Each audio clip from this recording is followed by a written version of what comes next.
Hi,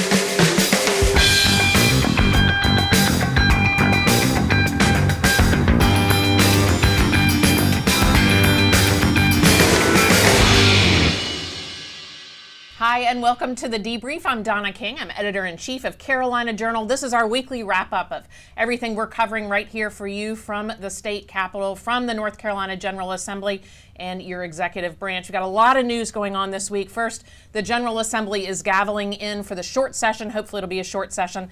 And you should be getting this paper in your mailboxes this week. If you don't, head to carolinajournal.com and make sure that you subscribe. All right, let's start with it. This is an older edition, but they picked on the wrong check, right? Jeff Moore, our deputy editor, he's going to be talking a little bit about what to expect from the short session, of course, and David Bass. We're talking about education, but lots of other things too.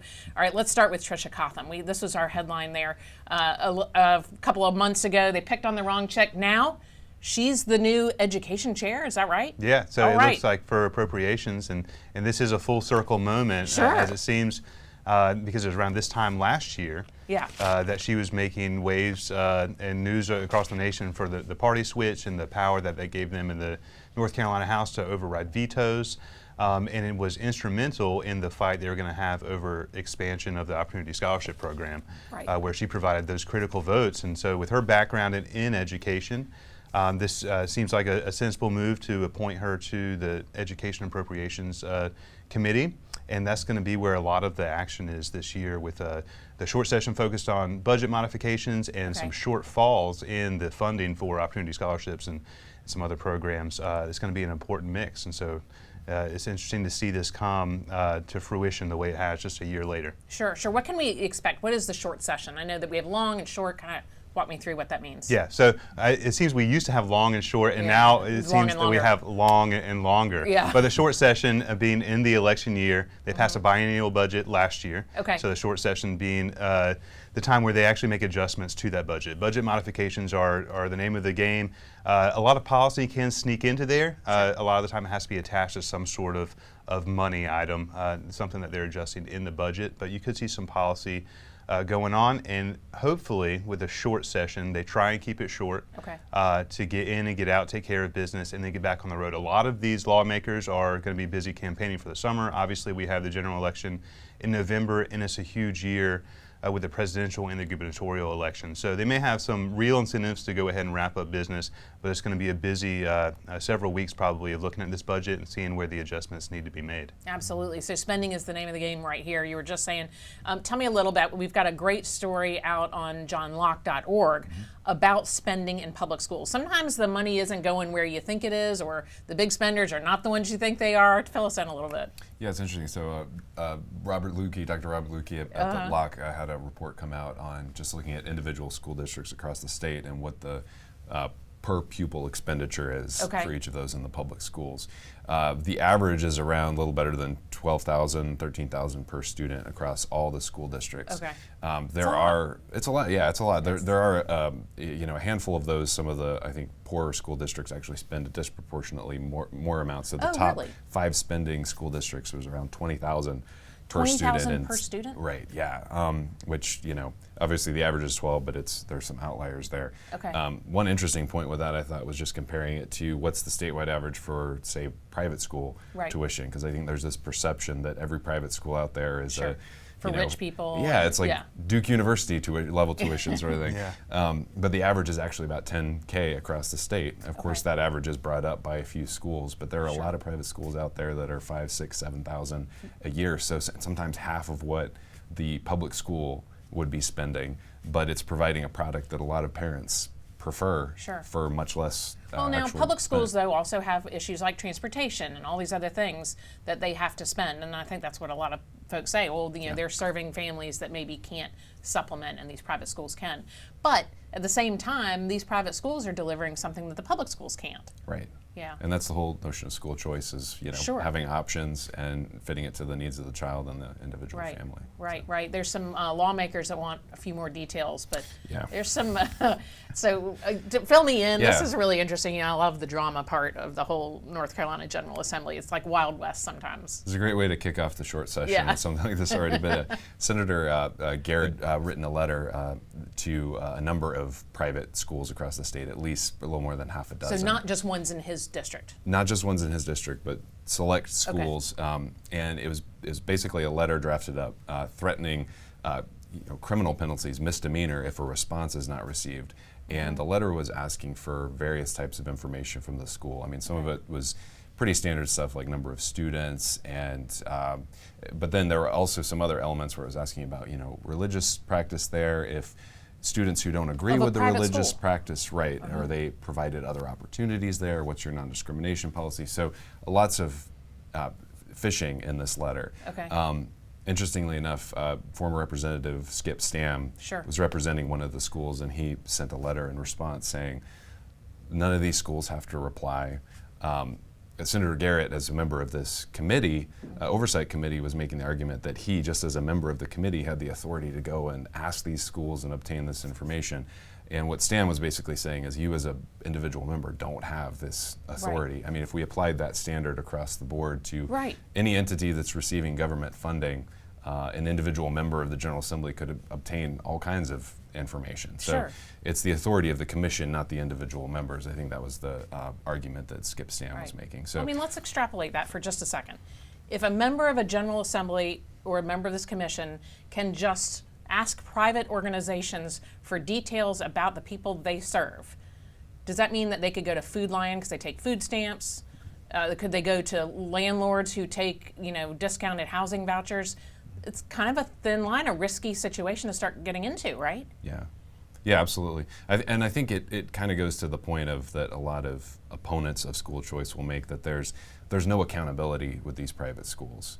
So we need to go and find out this information. But is there? There already is. I do hear that argument a lot. Yeah, there already are statutes in place that require, for schools that receive opportunity scholarships, there are some auditing requirements. There are requirements for testing data each year. So there are accountability mechanisms in place. And of course, a lot of what school choice proponents will say is the biggest accountability mechanism is really with the parents. They're choosing to send their children to these schools. It's providing a product that they want. And if you're making the conscious decision to remove your child from a public school and say we want to go to a private school, as a parent, that's a big deal. Absolutely. Now, is that information, for the most part, barring any personal details, is that publicly available if they wanted to go find it outside of these letters? Yeah, a lot of the data is the aggregate. For example, like the aggregate testing data is a public record. A lot of these schools, I mean, you can go on from the agency, the state agency that oversees opportunity scholarships. You can see a number of students who are participating. A lot of this kind of information. So I think the big question is what was the goal of this letter? Right. What were they trying to find out that isn't already available? It's an ongoing story. That's the question, right? Were they really trying to get information? I mean, if they could go find the data somewhere else, why send the letter? Yeah. What do you think? I mean, it seems like an intimidation tactic to me. It's a nice school you have here. Right. Shame that something happened to it. Seriously. Yeah. Yeah. And so the intimidation, I think that the objections that attorney Skip Stam, former lawmaker, took in his letter mentioned that as a senator, Michael Garrett had some immunity because that there would be something actionable here in that they're sending this letter in an intimidating kind of threatening form and threatening misdemeanors and things like that. And at the very end of his letter, he said, "I object to that immunity that you have for doing this." And so it sounds like that they're really bothered by this, and you're right. With it is an intimidation tactic to go out there and ask for all this information, much of it publicly available, but to really pressure them in this way, where you know that they're opposed to them receiving the money because you're opposed to the school choice legislation and all this funding. So it's not a good look for Senator Garrett or for government in general, as far as having this kind of intrusion on parents and families' ability to actually send their kids to the kind of education they want to have. And Dave is right, the parents' choice and the students to actually go to this school is the number one most important factor. And the number two would be the performance at their school, and many of these schools perform very well. People vote with their feet. And so and for government officials to step in and say this may not be good enough for you and your family is really an intrusion on the rights of those families and the parental rights that we've talked about for the last couple of years with public schools becoming more and more boisterous as far as how much control they have over the different things your children are learning, what they're teaching them. Some people view it as indoctrination in some cases. Yeah.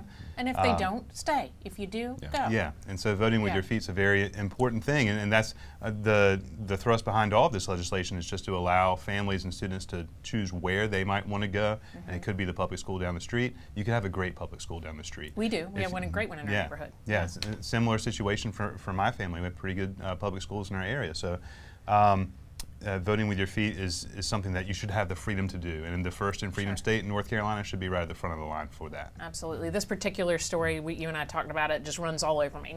Doesn't matter party, it really doesn't even matter issue. The idea of an elected official sending a letter to intimidate a private organization, a small private, probably operating on a shoestring, most of these, because they're trying to serve a lot of kids that are in line. This just runs all over me. This is government intrusion and something that we are really watching for at Carolina Journal for sure.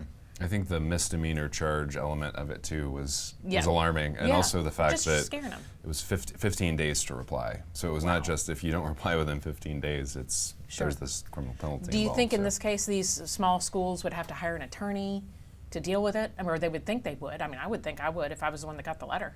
Yeah, well, I think that was the role that Skip Stam was playing and representing one of the schools and just saying, I've informed these schools that you don't have to reply to this. Sure. And so, I mean, there's extra costs incurred with this sort of thing for these schools. And we don't want to discourage them from taking things like families who have opportunity scholarship because they're afraid of somebody sending them a letter like that. Yeah, absolutely. Yeah, and imagine if this were flipped and there were a Republican senator in his individual capacity as a member of a committee sending letters to specific public school administrators saying, I heard that this stuff was being presented in your classrooms or this book is in your library or something like that with some of the narratives we've had going on the last couple of years, then this would have been a giant news story about intimidation and government having too much power to intimidate these public schools about what they teach. So I think if you flip it, then this probably deserves a little bit extra attention to balance that out a little bit. Absolutely, absolutely. Let's go on a little bit because one of the things that's been bubbling up a lot in the news is anti-Semitism on campus. We don't see it as much in North Carolina, but this Columbia thing seems to be spreading like a virus to some of the northeastern campuses. Tell me your thoughts about what we can expect and what you're seeing kind of transpiring on Twitter or X or all of these other Snapchat, TikTok. I'm seeing it everywhere. Yeah. What are your thoughts on it? Yeah, I think it's alarming to see how it's also accelerating at times. With these different universities. I think 2023 now going into 2024, it might be changing. This one perspective on it is changing some of the way donors want to interact with higher education as well, because I think you're seeing a lot of well-heeled folks who normally would be giving, they're really rethinking it, or they're thinking the ways that they give to these institutions because of some of the clear biases they're saying. So I think we might, in recent months and years, we might be seeing a little bit of a shift with some of this in that respect. So that could be one thing that comes out of it long term. Right. So you think that's what it's going to take? Yeah, I mean, it's pretty alarming to see some of what's going on, and there are a lot of folks who are not happy at all with what's being presented, what's being allowed. You went to Chapel Hill. Any of that happening over there when you were there? No, not quite. It's actually relatively quiet as far as the social justice protesting and movements of this kind. And this seems like a reiteration of those social justice protests. It's just the kind of cause of the day to get behind. And then you kind of see the same patterns of the momentum building, it kind of spreading across, and as different groups see what's effective, they see what the reactions of the universities are. I think really important to point out here is that some of the early soft treatment of different protests and the activities that were going on actually incentivizes more of it. And so they see that they're not necessarily being reprimanded or kind of refused entry to certain places or just kind of taking over and occupying places, and so then they do it more and they do it more. And so you see this kind of spread around. UNC Chapel Hill is going to have some of this activity. I think they'll follow on. I think they're starting up now and they've had some, but you do see some of the pushback from the donors. I think I heard Robert Kraft was an alum of Columbia, has donated millions of dollars, and writing there saying that his donations to the university are going to stop. And you saw that with some of the other controversies around the kind of the Ivy League campuses when Harvard's Claudine Gay was testifying and was refusing to say certain things, and these are all social narratives. I think she was eventually demoted, and you had some very notable donors to Harvard saying that they would no longer donate any money. So there's going to be some fallout from this, but as we push into the summer and we think about what the environment and the kind of setting is for whether or not this is going to have legs. We have a general election in the fall, right. And if we think about the summer before our last general election in 2020, the summer of 2020 is a historic time for violence and riots and protests. And this is a different issue entirely, obviously. Israel and Palestine, this kind of international affairs. But it seems to have the same actors that are animating a lot of the protests and the organization. Okay. And we have the same thing at the end of it, which is a general election in November. So I wonder if these things just heat up further into the summer. All right, and your we see a tinfoil repeat. hat is showing. You think that's what this is? Well, I think it's just an environment that actually plays into it. So when you get feedback loops, in 2020, after 2020, people worry that 2021, if you worked into the summer, that we may be going into a repeat of the last year. Absolutely. But it didn't quite happen that way. Actually, things died down. And so, but when the environment's more and more and more tense around politics and consequences and directions of the country, and people think it's all on the line, especially with this election, then I think that the environment is just more conducive. There's more tinder that's at risk of igniting. When you have things at the end of the line like that. So yeah, I would look at this summer as suspect for continued activity like this across college campuses and beyond. If it's not the Israeli and Palestine issue, it may be some other issues, but I think that everything is kind of primed for that. Sure, you said it here first. We're going to go back and play this clip when we've got people marching the streets all summer. You know, it even could be this DEI thing. We've been talking about that. DEI on campus. UNC's getting ready to have a vote on the 15th, right? At the Board of Governors. Yeah, and they've had some groups, some student groups at UNC that have launched some protests because they weren't allowed into that public meeting where they held the vote.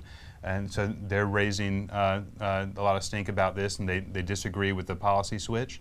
And I think you're going to see them as you work towards, I think it's May, where they're going to have a full Board of Governors vote to actually implement that new policy change. And tell us about the policy a little bit, what it would mean. The policy would be removing language in the policy manual that kind of preferences diversity, equity, and inclusion language, which is built atop. Yeah, it's a loaded term. It's built atop a lot of this social ideology that's related to critical race theory and a lot of the things we've been hearing about for the last couple of years. But the University of North Carolina system has been moving away from that. They've made moves to protect free speech on campus, and now they're moving away from that, moving back towards some of the more traditional values of equality versus equity, which is what a lot of us grew up learning about and some of the kind of core American tenets. And so in changing that language, though, it's actually a threat to a lot of these social and political movements that have really, really been pushing. And the DEI has been so embedded within the university systems and the college campuses that reversing is going to cause a lot of pain, because you have to, I think we have a cartoon where it's ripping it out by the root. Well, that ripping it out by the root is there's going to be a lot of conflict and tension there. And so I think you're going to see that manifest in student reactions and a lot of these groups who over the years have become more and more politically active, and now with what's going on across the country with protests on this Israeli issue, they may be emboldened to do more and more. I wonder if we'll have any occupied campuses in North Carolina over DEI or any other issue going through the summer. That's interesting. I wonder if the May vote was carefully chosen to be like after everybody moved off campus. Like, in the end, they're like, well, I'm not going back for it. Yeah, who knows? What do you think? Yeah, no, DEI came up so quickly, like that it was like a brush came fire. Out of nowhere. It just came out of nowhere after 2020, the George Floyd, all those protests. A lot of that contributed to it, obviously. And I think sometimes something that heats up like that really quickly can suddenly start diving just as quickly. And I think we're starting to feel some of that, the strong pushback against it. A lot of these, even DEI and corporations and everything, they're taking a step back and they're saying, wait a minute, maybe we're going too far with some of this, and just the infrastructure of the positions that are promoting DEI. It's a cottage industry, not so cottage anymore, but there are folks who major in this. Yeah. and they sell their services and get jobs at these big companies. Absolutely, yeah. Very Can interesting. be All very right. profitable, yeah. We're going to be following that really closely as we go through the week here, covering all the news from North Carolina and Raleigh and downtown, especially now with the General Assembly gaveling in. We're going to be keeping you updated on carolinajournal.com. Head there. You can subscribe to our print edition of the paper, and then, of course, we're back here every week right here on the Debrief, and go to carolinajournal.com for the latest of everything that's going on. Thanks for joining us.